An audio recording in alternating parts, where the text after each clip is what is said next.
Eagle, the nephew who stood his ground. An alternate legend, if Hamza Kastrioti had never betrayed Gheorghe Kastrioti Skenderbeu. Prologue, the choice that changed history, 1457.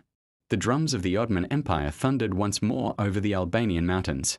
In the citadel of Kruja, Gheorghe Kastrioti Skenderbeu, the Lion of the North, prepared for another impossible defense.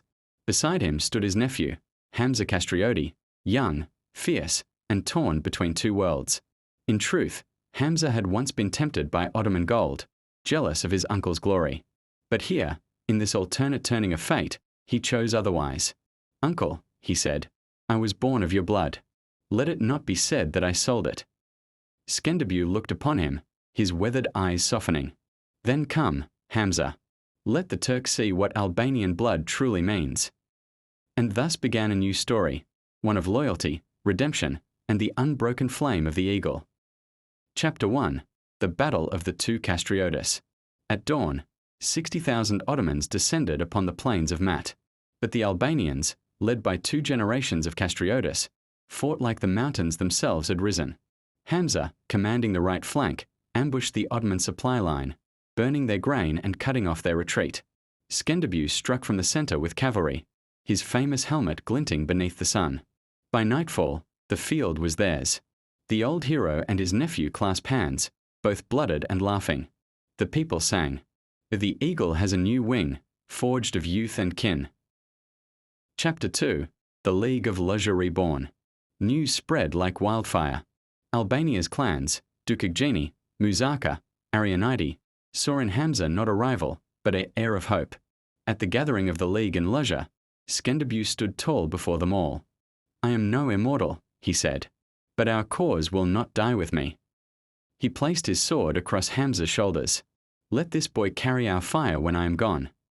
And so Hamza became known as Kastrioti IRI, the new Kastrioti. Rome sent blessings, Venice sent gold, and even the King of Naples whispered that the Albanians were people chosen by destiny. Chapter 3. The Shadow of the Crescent. The Sultan, enraged, called Hamza the traitor seed. He sent spies to Sau division, promising Hamza riches and a throne if he turned on his uncle.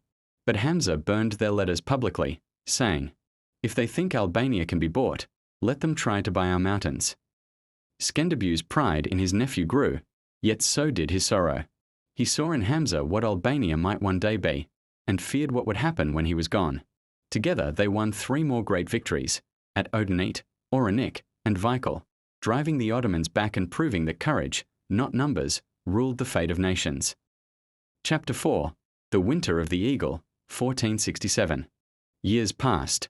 Skenderbeu grew old, his beard silver, his armor heavy. The Turks returned again, greater in number than ever before. In the cold winter siege of Kruja, Hamza became the living soul of resistance, commanding from the walls, rallying soldiers, carrying his uncle's flag when Skenderbeu fell ill. When the final Ottoman assault came, Hamza led a counterattack so fierce that the enemy retreated in panic. In the snow, beneath the crimson flag of the double-headed eagle, he raised his uncle's sword and cried, "Gheorghe still stands, through me." And though Skenderbeu died that winter, Albania did not fall. Epilogue, the eagle's heir. Hamza ruled for 15 years after his uncle's death. He was not a conqueror, but a builder.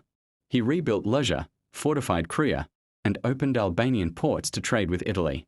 He wrote letters to Rome, Venice, and Ragusa, not begging aid, but offering alliance. And in time, the name Kastrioti became not just a family, but a symbol of unity, defiance, and pride. When Hamza died, the monks of Ardenica wrote, "Had Hamza fallen to envy, Albania would have fallen with him. But he stood firm, and because of him, the eagle learned to fly again."